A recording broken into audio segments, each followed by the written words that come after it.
Paz seja convosco. Amém.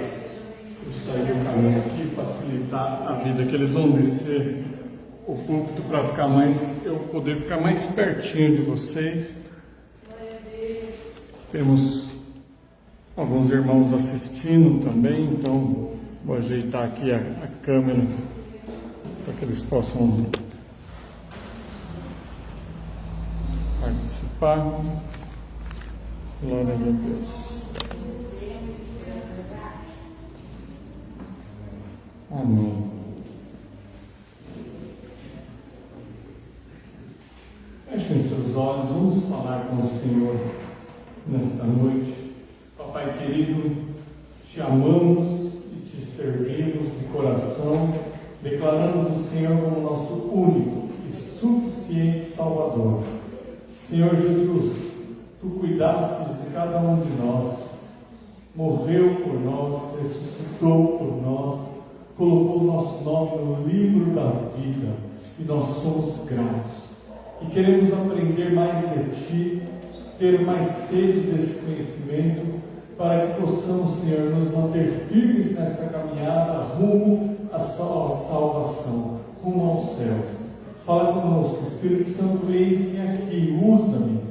Usa cada vaso seu com os ouvidos atentos e o coração aberto como terra fértil, e que possamos juntos receber a sua palavra. Em nome de Jesus, ministra, Senhor, porque a minha palavra não tem valor se não for o Senhor falando conosco. Em nome de Jesus é que clamamos. Amém. Amém. Pode se assentar. Glórias a Deus. Eu estava me lembrando de um tempo que se usava muito a palavra doutrina. E a gente falava assim: hoje é culto de doutrina. E as pessoas ficavam até preocupadas que com o tempo o culto de ensinamento tomou uma conotação de doutrina como se fosse cacetada, como se fosse algo pejorativo, transformar a palavra doutrina em algo pejorativo, né? E eu quero usar essa palavra doutrina na mensagem de hoje, mas num entendimento diferente. A igreja que nós estamos falando, da nossa igreja, é uma igreja que prega a palavra de Deus, Bíblia.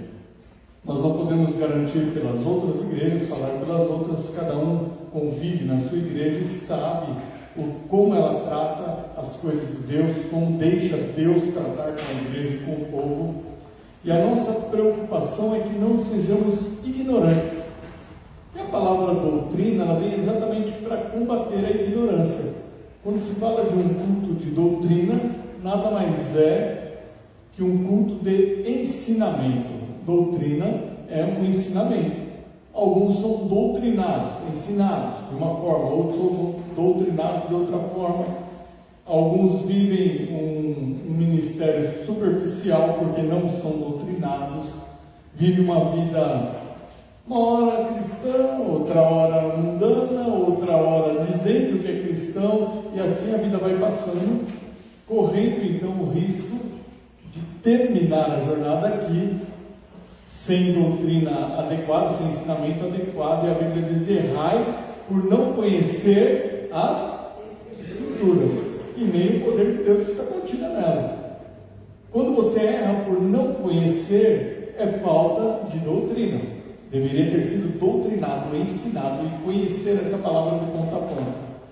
Isso não vem só daquilo que você assiste, não vem só das mensagens que você ouve, como também da palavra de Deus que você lê na sua casa, do que você absorve no dia a dia. Portanto, nós temos que ser doutrinados e ensinados constantemente. A Bíblia fala sobre ensinar os filhos ao levantar, ao caminhar, ao sentar, ao deitar, né? Ou seja, o tempo inteiro. Fala sobre incutir na cabeça do filho a palavra de Deus, que é uma obrigação dos pais. Que às vezes deixa para, ele vai decidir, ele vai escolher enquanto estiver debaixo do seu teto, da sua autoridade, biblicamente, E aliás, até quando passa disso, o pai, biblicamente, ele tem que continuar incutindo na cabeça do filho a palavra de Deus. E incutir, e a palavra de Deus usa um dos termos da tradução, é inculcar, é colocar dentro da cuca, é insistir no ensinamento, na doutrina, até que aquilo faça parte do conhecimento adquirido. Então, você vai insistir, até que aquilo passe a pertencer ao eu dessa criança. Então, você está fazendo uma lavagem cerebral? Não. Você está mostrando a realidade de Deus como Deus ensinou. Porque se nós não fazemos, o mundo faz. É verdade ou não é? Os pais que têm deixado que a televisão, a internet, agora a televisão perdeu o espaço assim gigantescamente. Hoje nós falamos das mídias sociais, praticamente 90% ou mais é internet. A internet tem ensinado coisas que não devem, a normalidade do pecado, a espantosidade, agora a palavra sumiu da minha mente, mas o espanto com as coisas cristãs e a normalidade com aquilo que desagrada a Deus. Se a nossa igreja, e agora eu estou falando a nossa, porque nós estamos aqui para aprender de Deus, então temos que falar de nós. Se a nossa igreja, se a igreja que você frequenta, não traz para você um alimento, uma doutrina, um ensinamento, que vai batendo para você conhecer as coisas principais e depois ir aprofundando, então corremos o sério risco de estar na igreja caminhando para onde? Para o inferno. Porque o fato é que, independente daquilo que nós pregarmos sobre cura, vitória, prosperidade, mansidão, sobre os frutos do Espírito, sobre o lar abençoado, independente de todas essas coisas, no final passaremos pelo julgamento. E nesse julgamento será definido algo para a sua vida que não vai adiantar você alegar, mas o meu pai não, mas a minha mãe não, mas a minha esposa, mas a minha filha, porque o julgamento ele não será coletivo, ele é individual. Você vai responder por você mesmo. Vindo depois do julgamento, o juízo, ou então a sentença. E essa sentença vai discorrer o quê? Vai falar sobre o quê? Vai definir o quê? Aonde nós passaremos a nossa eternidade. Então, às vezes a gente passa um tempo, procura disso, procura daquilo, e esquecemos, ou ignoramos, por ignorância mesmo, ou por conveniência, que o fim de todas as coisas vai ser passado eternamente no céu ou no inferno. E essa semana, falando sobre isso, alguém falou para mim: as igrejas não pregam mais sobre céu e inferno. E é uma grande e triste verdade, porque falar de inferno espanta o visitante, espanta o crente antigo, falar de céu espanta o crente. Tínhamos membros, e eu já comentei sobre isso aqui bem no passado, que falou assim: pastor, eu não vou mais para a igreja, porque eu não quero mais ouvir falar que Jesus está voltando, porque eu quero ver os meus netos crescerem. É um direito querer ver os netos crescerem, mas é uma infelicidade que só vai ter o prazer nessa caminhada dessa forma de ver os netos crescerem aqui, se Deus permitir, mas a eternidade pode ser bem distante de toda a família, ou junto com a família em algum lugar não agradável, dependendo da família. Se você não ensina nos caminhos do Senhor, os finalmente serão os mesmos. Então a gente tem que entrar para entender. O cristão ele precisa conhecer a si mesmo. Hoje está difícil de parar o óculos aqui. Deixa eu desocupar aqui, por favor. Eu estou sem espaço aqui. Pronto, agora não serve. O cristão precisa conhecer a si mesmo e analisar o propósito. Por que eu faço? Por que eu vou para a igreja? Por que eu tenho necessidade de ir? Porque quando nós não vamos e decidimos não vou mais, estou de cabeça cheia, vou deixar tudo para lá, você está em casa, você começa a ser incomodado. E você percebe que a gente precisa ir para a igreja, né? Alguma coisa começa a fluir que basta um convite, basta um telefonema de um amigo, basta o pastor falar: estou sentindo a tua falta, a pessoa volta, porque ela já estava se sentindo incomodada, porque o Espírito Santo começa a alertar, e a Bíblia diz que ele alerta do pecado, da justiça e do juízo. Então ele vai mostrar para nós: você está errado, você está sem comunhão com Deus. Aí vai falar a respeito da justiça e do juízo. Na somatória, não dá tempo de passar por isso, nós vamos entender que algo está errado, precisa ser consertado, e esse conserto nos levará para o céu, ou a falta do conserto para o inferno, e a gente começa a pensar nessas coisas. Se entrarmos e sairmos da igreja por dezenas de vezes e não ouvirmos a palavra céu, nem a palavra inferno, ou a palavra salvação e a palavra perdição, alguma coisa está acontecendo errado naquela igreja. Não, mas é uma igreja que só adora, só louva, glória a Deus. É importante e essencial que adoremos, mas é importante e essencial que entendamos que a perdição está levando milhares de pessoas para o inferno, e a salvação continua estando disponível para milhares de pessoas conforme elas aceitem. A ignorância é o principal inimigo do ser humano. A ignorância é o principal inimigo do cristão, porque a Bíblia nos ensina que devemos aprender de Deus diariamente. O salmista fala: pela manhã me apresentarei a ti e vigiarei. O salmista está ensinando o quê? Que há um encontro diário. Fomos criados, o ser humano foi criado e colocado no Jardim do Éden, um lugar onde Deus vinha todas as manhãs e todas as tardes conversar com o homem e com a mulher. Ou seja, o encontro com Deus está no nosso DNA. Mas conforme houve a entrada do pecado, o homem foi privado de certas coisas, mas o seu DNA continua sentindo necessidade de estar na casa de Deus, de ter um encontro com Deus. O lugar onde ele marcou um encontro conosco é onde você, e agora eu vou entrar em dois assuntos distintos, no lugar onde ele marcou um encontro com Deus é onde você falar com ele. Aí as pessoas dizem assim: então eu posso ser o desigrejado. Tanto faz, não precisa estar em lugar nenhum, basta falar com Deus. Mas a Bíblia também diz: com bom e com suave é que os irmãos vivam em união. Fala: não deixe de congregar, como é costume de muitos. E aí vai mostrando a necessidade do nosso encontro diário, tanto na vida pessoal, porque pela manhã eu vou acordar, orar e me apresentar a Deus. Tem que ir lá na igreja para fazer isso, então? Não, Deus não está ouvindo a sua oração aonde você estiver. Então eu não preciso ir para a casa de Deus, porque Ele me ouve em qualquer lugar. Mas Deus mostra a necessidade de convivermos. Mas a ignorância, a falta de doutrina, a falta do pastor bater na tecla, do irmão ler a palavra, a falta de se falar em salvação, sobre céu, sobre inferno, de ensinar a criança, o jovem, o adulto de mais idade a respeito de entregar o coração ao Senhor Jesus e vivenciar a experiência da entrega. Aí não tomamos esse tipo de atitude. Antigamente, quando um crente pisava na bola, falava um palavrão, ele fazia alguma coisa que não devia, ou entre a mocidade um fazia um comentário que não era apropriado, logo se escutava do jovem, da criança, do mais velho: vigia, irmão. Essa doutrina quase 100% caiu por terra. Você não ouve ninguém falando vigia. Cada um vive a sua própria vida, ele que sabe, entre ele e Deus. Mas a Bíblia nos ensina a exortar uns aos outros. Então essas coisas não podem cair no esquecimento, porque a salvação não caiu no esquecimento. O que Deus determinou continua determinado, e o que Deus abominou continua sendo abominado.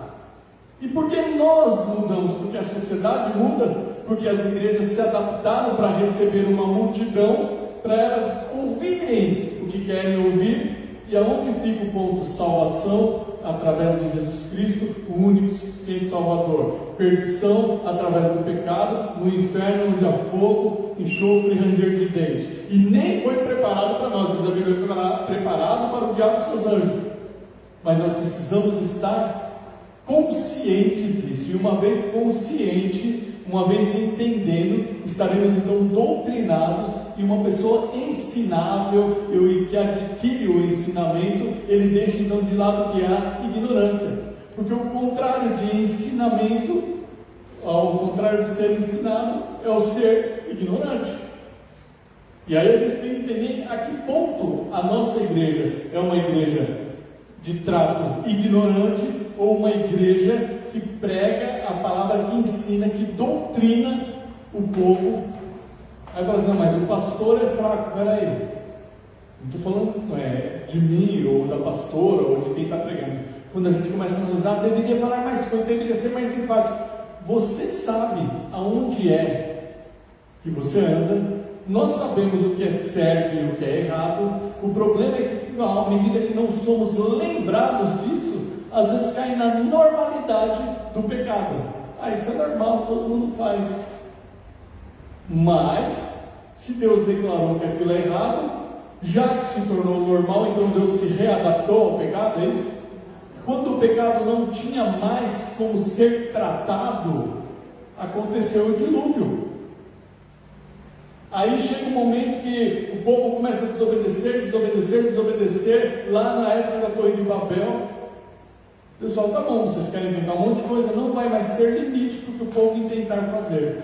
E hoje nós vemos desde clones, mudança de sexualidade, de mentalidade, de aceitação de tudo, não tem mais limite. Deus permitiu, mas Ele fala lá que nós podemos viver certas coisas, mas que todas essas coisas prestaremos conta ao Senhor. Existem instruções, e a gente tem que entender que mesmo Jesus tendo derrotado Satanás lá na cruz, mesmo Ele tendo nos comprado novamente, Ele deixou instruções a serem seguidas, porque Jesus derrota o nosso maior inimigo. Mas ainda sobra para o crente, o ignorante ou não, aquele que sabe ou não, se está se dizendo crente, ainda sobra a luta contra a carne e a luta contra o mundo. E como vamos nos manter firmes na luta contra o mundo se não temos conhecimento da palavra? Como vamos nos manter firmes na luta contra a carne se não sabemos nem os versículos que nos amparam para isso?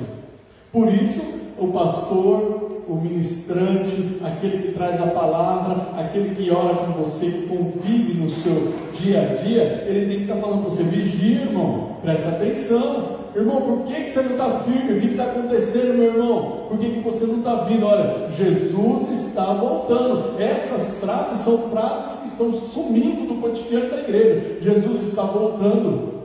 Maranata, que é quando a coisa aperta mesmo, a pessoa fica desesperada, ela fala: ó, hora vem, Senhor Jesus. Era comum a gente ouvir: Maranata, Jesus está voltando, vigia, irmão. E nós estamos ouvindo cada vez mais: vou buscar a minha bênção, vou buscar a minha bênção, vou buscar a minha bênção. Chegou ao ponto que, por não ser doutrinado da maneira bíblica e correta, nós passamos a amar as bênçãos e abandonar o abençoador. Quantos estão entendendo? Digam amém. Amém. E quando chega a esse ponto, então nós estamos numa situação, nos colocamos nesse ponto, é uma situação de troca, e não uma situação de bênção. Eu faço o que o Senhor deseja para receber o que o Senhor prometeu. Sendo que nós somos criados para o louvor da glória de Deus, então nós fazemos o que Ele quer para não entristecermos o coração de Deus. Fazemos a vontade dEle para não estarmos numa posição de pecado e com isso dar abertura para o inimigo entrar em nossas vidas. Aonde que existe instrução? Na casa de Deus. Homens e mulheres usados por Deus transmitem a instrução bíblica.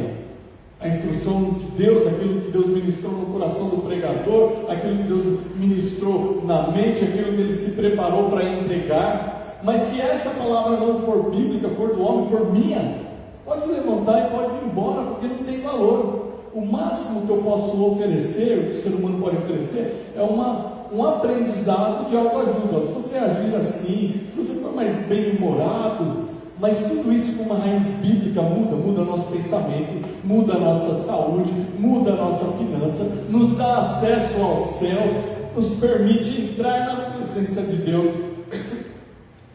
Aprendemos a orar, aprendemos a colocar em prática a palavra, mas a ignorância, a falta de instrução, e aí não só a falta de instrução, da instrução dada do púlpito, mas da instrução que você recebe, porque o que você aprende na escola é que o professor dá aula, mas se você quer ir bem na prova, você precisa portanto teve uma aula, o professor ministrou. Mas, para que essa aula entre no seu conhecimento de forma a fazer parte da tua vida, você aprendeu matemática, cálculo, vai para casa, pratica, estuda, quando chega na prova você sabe fazer, não porque você ouviu o professor, mas porque ele te deu a base e você se preparou, e quando chegar na vida o momento de fazer um cálculo necessário para você ter lucro, aí você vai conseguir fazer, porque lá atrás houve uma cadeia de acontecimentos. O professor que aprendeu, se formou, não era professor, virou professor, passou o conhecimento, você que recebeu o conhecimento, foi em casa, estudou, colocou em prática, comprovou a tua prática através de provas, e quando chegou na situação real da vida, você estava preparado. E é isso que Deus planejou para nós, nos preparar para situações reais, tanto no corpo, na alma e no espírito. Porque existem situações reais, espirituais, de perturbação, de aquele movimento, aquela bagunça, quando você vê a empresa está bagunçada, a pessoa está bagunçada, a situação está bagunçada, o que está acontecendo? Parece que nada está normal, daí você vai lá no cantinho, ora, repreende, porque você aprendeu lá atrás, você estudou a respeito, você buscou na palavra, existe isso mesmo? O inimigo das nossas almas, ele traz perturbação. O que eu preciso fazer? Como é que eu reajo nessa situação? E aí você entende que o Espírito Santo te traz à mente tudo aquilo que você aprendeu. Você sabe como orar, o que orar, e de repente você vê que toda aquela nuvem escura sumiu. E você não consegue nem explicar como chegou nem como saiu, mas você sabe que foi fruto de uma oração que você fez e era uma reação espiritual na empresa, no lugar onde você estava. Acontece ou não acontece? Está tudo bem. De repente o marido, ou a esposa, ou o filho, ou o vizinho que vem, não sei de onde, faz um furdúncio na vida da pessoa, uma bagunça, e o lar fica conturbado, a mulher perturbada, o marido atrapalhado, o filho briga, o cachorro morde, até o cachorro fica perturbado. Aí de repente você entende, está acontecendo alguma coisa. Por que você entende? Porque existe então uma ligação do seu conhecimento, do seu intelecto para com o conhecimento de Deus, e você entende, tem algo errado aí, e não é normal, vamos orar, eu vi, falando de animal, a gente começa a ter discernimento e entender. As minhas filhas, minha esposa subia a rua, o cachorrinho, coisa mais linda, e era aqueles cachorrinhos simpáticos que você fala com ele se chacoalha tanto, e aí ele ficava no buraquinho, no portão, e se chacoalhando, ela passava a mão, ele ficava numa felicidade e tal. De repente passa um tempo, esse cachorro gentil e chorava por carinho, que as três agradavam ele. Começa na casa dele um barulho, e aí começou um trabalho espiritual daqueles pesados. No outro dia, quando foi passar no cachorro, o cachorro estava endemoniado, ninguém podia pôr a mão, estressado, nervoso. Você vê claramente que havia ali uma situação espiritual. Como pode um animalzinho gentil, dócil, de repente se transformar naquele monstro que queria arrancar o teu braço? Na vida, as coisas funcionam dessa forma. Pessoas que você conhece, pessoas com quem você convive, funcionários, empregados, todos eles estão sujeitos ao mundo espiritual, e ao mundo da carne, ao mundo emocional, corpo, alma e espírito. E quando Deus habita, existem situações agradáveis, transformadoras, abençoadoras, maravilhosas. Quando Deus não habita, está aberto. Principalmente se Deus já habitou antes, diz a palavra que o demônio saiu, foi rodear a terra. Quando ele voltou, a casa que já estava limpa e adornada, porém abandonada, ele entra e traz consigo mais 7. E é o estado dessa pessoa 7 vezes pior do que o estado anterior. Agora olha a situação, nós temos que entender essas coisas, que existe mundo físico, e nesse mundo físico você pode ser santo ou pecador. Existe mundo espiritual, e nesse mundo espiritual você pode ser santo ou pecador. A questão é, o fruto que você vai colher vai determinar a tua felicidade. Se você vem na casa de Deus, você recebe oração, você ora pelos enfermos, você exerce misericórdia, é porque você não é ignorante desses fatores. Você entende que as pessoas precisam ser abençoadas e elas dependem de quem? De quem tem um pouco de conhecimento a mais, de quem recebeu uma instrução do Senhor. E eu aprendi que então é melhor eu ser um abençoador do que alguém que amaldiçoa. Pessoas que no convívio são terríveis e te prejudicam. Eu estava vendo um caso com um amigo meu hoje, e aquela pessoa que tentou prejudicar muitas vezes alguns, de repente caiu numa situação tão mal que estava a ponto de ser condenado. E aí ele olhou para mim, e ele não é crente, falou assim: vamos orar por ele, porque mesmo ele sendo quem ele é, eu não queria estar na pele dele. O que é isso? É um entendimento de que existe uma forma espiritual de você ser um abençoador. Existe uma forma física. Qual é a forma física? É quando você ora, quando você pronuncia, quando você fala, quando você põe a mão sobre alguém. Mas existe uma forma espiritual, que é quando você fala com Deus a respeito de alguém. E a gente precisa entender que não podemos ser ignorantes.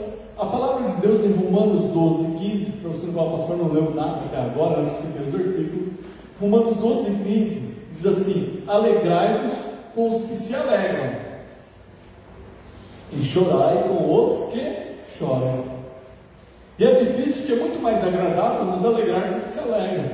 Você vai lá, ele está falando um monte de coisa boa, e você vai se sentir feliz por ele, você vai se alegrar. Mas se você olhar realmente na raiz desse versículo, é como se fosse assim, olha, você vai conviver com a pessoa em todos os momentos. E se ela estiver chorando, você vai chorar com ela, vai ministrar sobre a vida dela, vai abençoar aquela pessoa, e você vai chorar com ela, porque você vai sentir a tristeza dela. O que é isso? Empatia, não é? Porém, vai chegar um momento que a sua empatia, a sua oração, o momento que você fez cumpriu a palavra de Deus, vai trazer para essa pessoa alegria. Aí é o momento de você se alegrar com ela. Você pode ser o abençoador, para que no momento que ela está precisando, você chorar com ela mesmo, ela desabafar, ela chorar, mas também depois você se transforma naquele que vai se alegrar junto com ela. Sabe, a gente vê pastores, membros, orgulhosos, porque eles conseguem, e eu vou pôr uma aspa gigantesca aí nessa frase, conseguem entrevistar o endemoniado. De onde você veio? Para onde você vai? O que você está fazendo? A Bíblia não manda entrevistar ninguém, ela manda expulsar.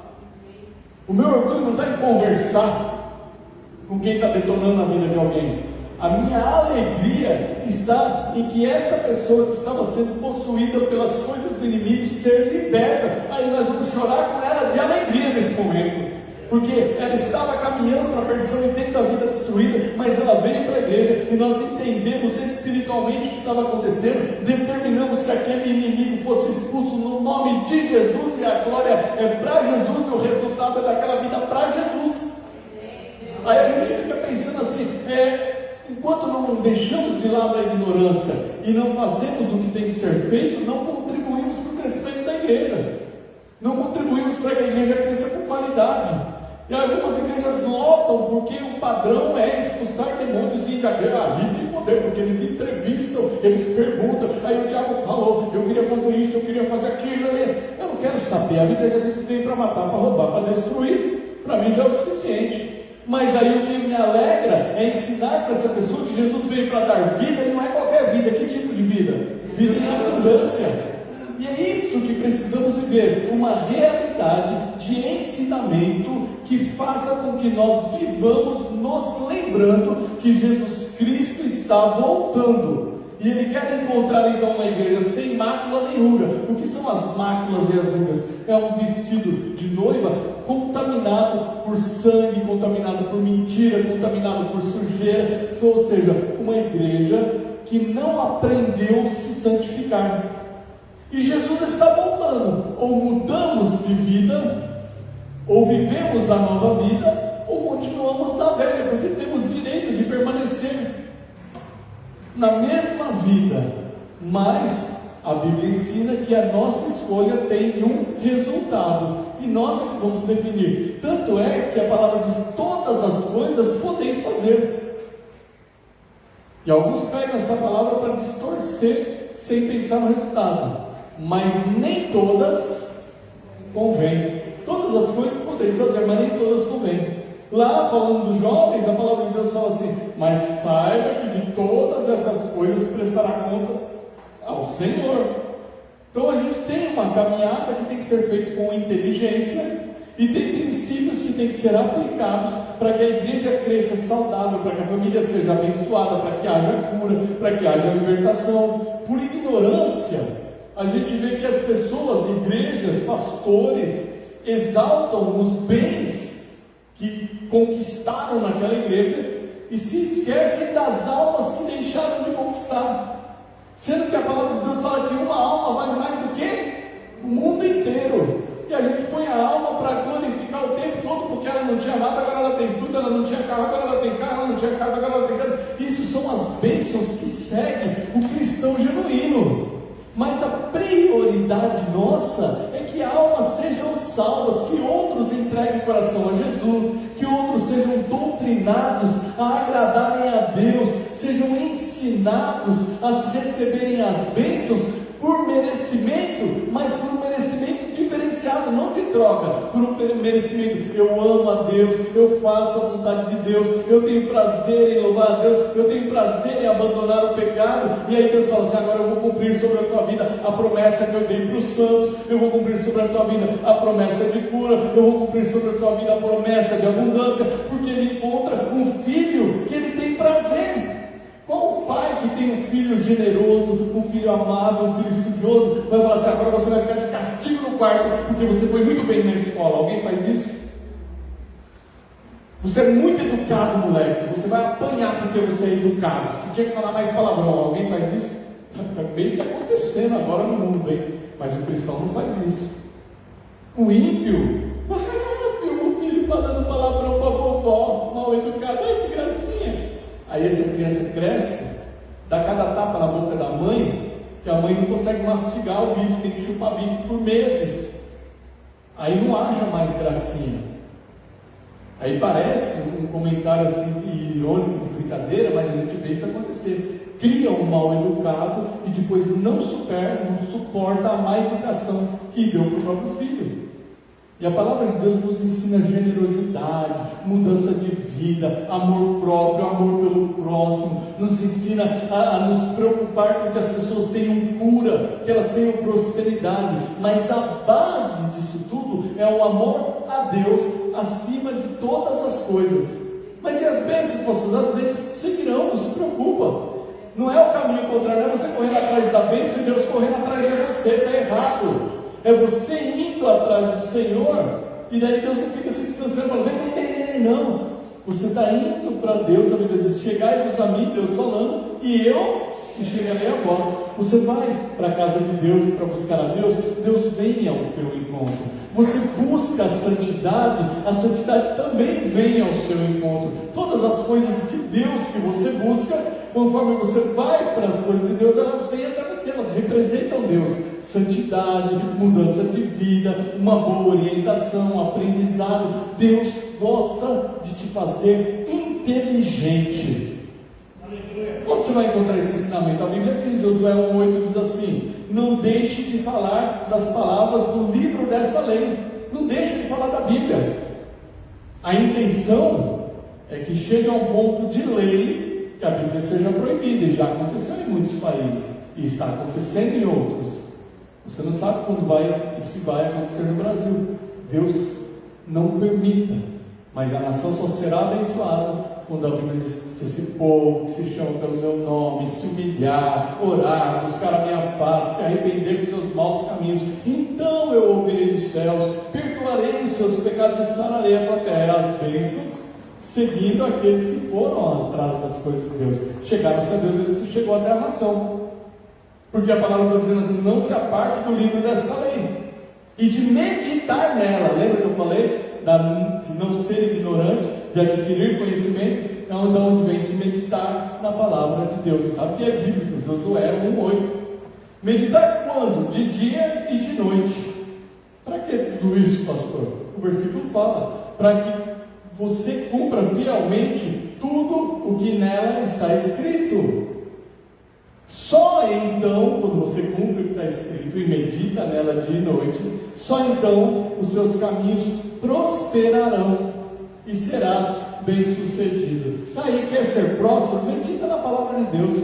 Quer ser inteligente? Medita. Quer ser bom no seu comércio? Quer ser um bom funcionário? Quer ser um bom líder? Quer ser um bom patrão? Quer ser um bom comerciante? Quer ser um bom empregado? Medita na palavra de Deus, porque a palavra tem uma promessa. Quando isso acontecer, só então você vai prosperar e você vai ser bem sucedido. Então eu não vou atrás de eu não tinha nada, agora eu tenho tudo. Aquela igreja é poderosa. Eu vou atrás da igreja que prega a palavra de Deus, porque eu sei que quando eu medito nisso de dia e de noite, quando eu vivo essa palavra, eu sou bem sucedido.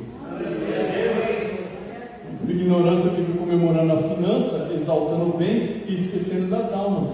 E a Bíblia diz lá em Lucas 15:10: de igual modo, há júbilo diante dos anjos de Deus por um pecador que se arrepende. Essa é a igreja que vai vibrar 1000 vezes mais, quando em vez de um testemunho de ter comprado algo, ser um testemunho de uma vida que entrou, se ajoelhou e disse: eu quero o Senhor Jesus como meu único e suficiente Salvador.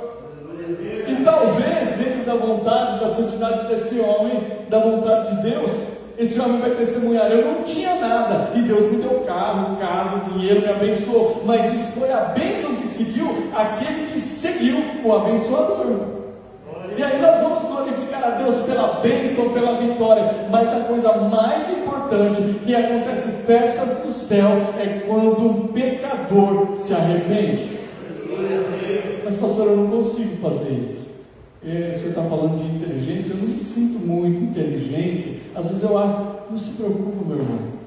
Quando Deus te der inteligência, Ele vai te dar tanta. E Ele é tão claro nisso, que Ele fala assim: eu não vou jogar na sua cara, não. Eu vou te dar para você ser bem sucedido, para você saber se encontrar comigo, e eu vou poder me encontrar com você. Porque Tiago, capítulo 1, versículo 5, diz assim: e se algum de vós tem falta de sabedoria, peça a Deus. Se algum de vós tem falta de sabedoria, eu peço, que a todos dá liberalmente. Não está tendo condição além de pedir. Deus, eu vou pedir, mas o que o Senhor vai querer de mim? A primeira coisa, o Senhor me dá sabedoria, e Ele dá liberalmente. E não lança em rosto, diz o versículo, e ser-lhe-á dada, ainda reforça. Qual que é o ensinamento que fica aqui? É que se você tem falta de sabedoria, você tem que pedir a Deus. Ele vai dar para você, não vai jogar na tua cara, e ainda fala de novo, e será dada. Ele está reforçando. Você tem falta de sabedoria para orar, pede para Deus. Tem falta de sabedoria para ler a Bíblia, pede para Deus. Essa é a minha realidade.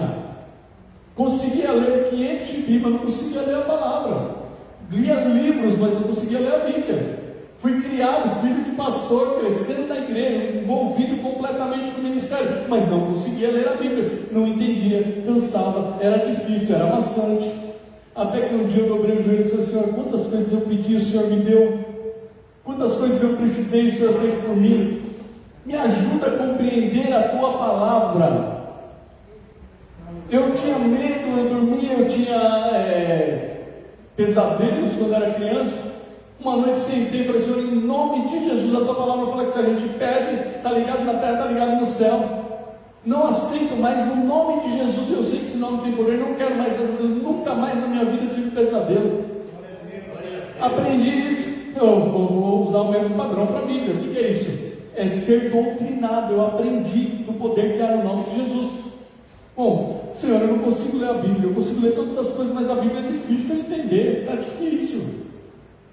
A partir daquela oração, foi a primeira vez que eu li a Bíblia de ponta a ponta, devorando, sentindo vontade de ler, entendendo, encher minha Bíblia de anotação, e nunca mais parei com a minha leitura bíblica, e nunca mais cessou a minha sabedoria para ler, porque eu sei não, porque Deus me deu e não jogou na minha cara. Eu simplesmente tenho o prazer de compreender o que está escrito. Isso é doutrina, é ensinamento. Eu fui ensinado quando criança por um pai que inculcava na minha cabeça o poder que há no nome de Jesus. Eu te convido a fazer isso com os seus a fazer isso com os seus irmãos, a voltar a olhar para o irmão que pisa na bola, que fala o que não deve, que posta o que não deve, mas pelo menos escreve lá para ele assim: vigia, irmão, deixa ele passar vergonha.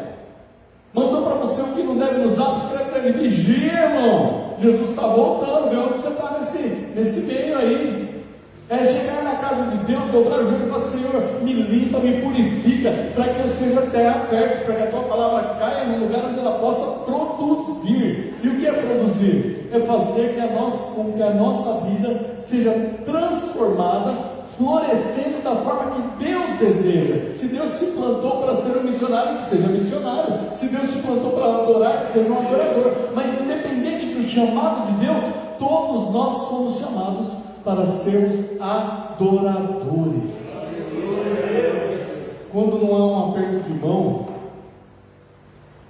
quando a recepção dos irmãos é fria, um com o outro, quando o visitante entra e sai e ele nem é notado, quando o irmão chega, o que é isso? É uma igreja que não está gerando os frutos que deveria. Quem entra precisa se sentir bem. Mas ele já é da casa, já é da igreja, ele tem que se sentir querido. Você é representante da bênção de Deus nesse lugar. Não é só o pastor, só a pastora. Quando você recebe o irmão com um abraço, quando você fala para ele: Deus abençoe, quando você fala semana de vitória, você está jogando uma carga de bênção, porque a tua palavra é uma oração. Deus está ouvindo o que você fala, e os anjos vão trabalhar a respeito daquilo que você orou, porque você falou isso com a intenção de que Deus ouça. Deus abençoe sua semana, é uma oração. Olha que essa semana não custa. O irmão está saindo, a irmã está saindo, pega na mão dele e fala assim: essa semana vai ser uma semana de prosperidade na sua vida. Deus está ouvindo. Fala para ele assim: essa semana os seus problemas hão de ser resolvidos em nome de Jesus. E talvez ele fale para nós: mas está tão difícil, então vamos orar junto, irmão. Em nome de Jesus, eu determino na tua vida a vitória, a bênção, a sabedoria. Esse é o tipo de igreja que nós necessitamos ser. Se vier carro, casa, bênção financeira, glória a Deus.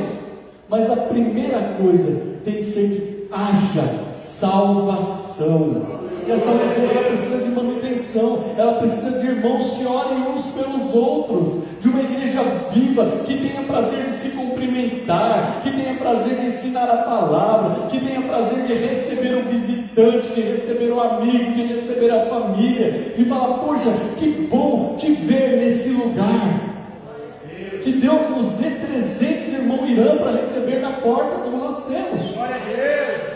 Que Deus nos dê palavras abençoadas, como nós vemos na ministração do louvor, cânticos abençoados, como nós temos nessa casa de oração, porque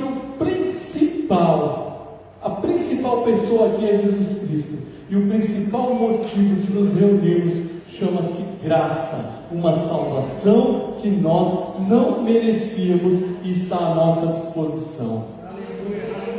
Para encerrar, lá em João, a obra de Jesus, ela é algo que justifica a nossa forma de agir. Quando eu digo a obra de Jesus, a vinda de Jesus, o que ele pregou, o que ficou registrado na palavra, a sua morte e ressurreição, é o que justifica sermos chamados de crente, de querer, desejar e buscar andar como Cristo andou, pequenos cristos, ser cristão. Mas só o nome precisa ser embasado numa atitude de vida e de fé. Isso é que vai fazer diferença, e a principal diferença é aquela lá no final, pós-julgamento, quando o Senhor vai dizer: vinde benditos do meu Pai, recebei por herança o reino que eu vos tenho preparado. E que infelizmente para milhares e milhares de pessoas vai dizer assim: apartai-vos de mim, malditos, para o fogo eterno. E precisamos nos lembrar dessas coisas, precisa ser pregado, precisa ser lembrado, porque isso vai exigir de nós uma doutrina diferenciada, um ensinamento diferenciado. Quem não se prepara para o vestibular, fica vendo as pessoas que passaram e prosperaram. Nós estamos nos preparando para a salvação, e eu não quero ficar vendo, e não quero que você fique vendo aqueles que subiram e não subimos também. Amém? Em João 5:8, Eu vou ler de 8 a 11 rapidinho para nós encerrarmos. Diz assim: então Jesus lhe disse: levanta-te, pega a tua maca e anda. Imediatamente o homem ficou curado. Oh glória! Pegou a maca e começou a andar. Mas isso aconteceu num sábado. E por essa razão, porque os judeus não faziam nada de sábado, não trabalhavam de sábado, separavam o sábado, os judeus, especificamente os fariseus, disseram ao homem que havia sido curado: hoje é sábado, não é permitido carregar a maca. Poxa na vida, conquistou melhor, veio na maca, aleijado, sem poder andar, dependendo dos outros. Jesus falou para ele: levanta, anda, pega a tua cama e vai. É para já. Na maior alegria vem alguém joga um balde de água fria. Você não pode fazer isso, hoje é sábado, deixa para comemorar domingo, é isso?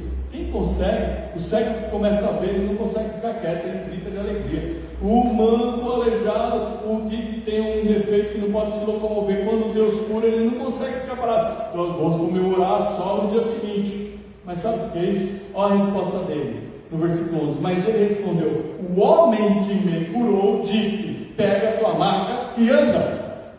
Não importa o que vão dizer para você a respeito da tua vida, de quem você é, do que você pode ou não pode alcançar. A sua sabedoria está ali. O homem que entregou a vida por Jesus, por você, ele está aqui e ele disse que você pode ser abençoado. Aleluia! Isso, o que fica para um cristão genuíno? Que o que importa é o que Deus disse. O que Deus está nessa palavra, e é disso que nós tratamos a sabedoria ou a ignorância, o que nós aprendemos ou deixamos de aprender. O que importa é que o homem que disse foi o Senhor Todo-Poderoso. Não importa o que as pessoas disseram, mas a continuidade do versículo não foi o desânimo, a tristeza do homem. Eu queria comemorar, mas eu não posso nem levar minha cama daqui, não. A continuidade do versículo dá um sinal claro de que ele obedeceu a Jesus, independente do contra. Tinha um ditado antigo que falava assim: se há governo, sou contra.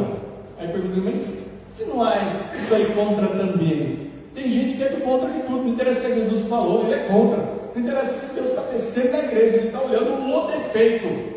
Não interessa se você está prosperando, ele está olhando o momento da tua queda. Meu irmão, esses aí já estão caminhando para o inferno. O que importa é que o homem, o nosso Senhor Jesus, o grande Deus, que esteve aqui como homem, falou que você pode ser abençoado.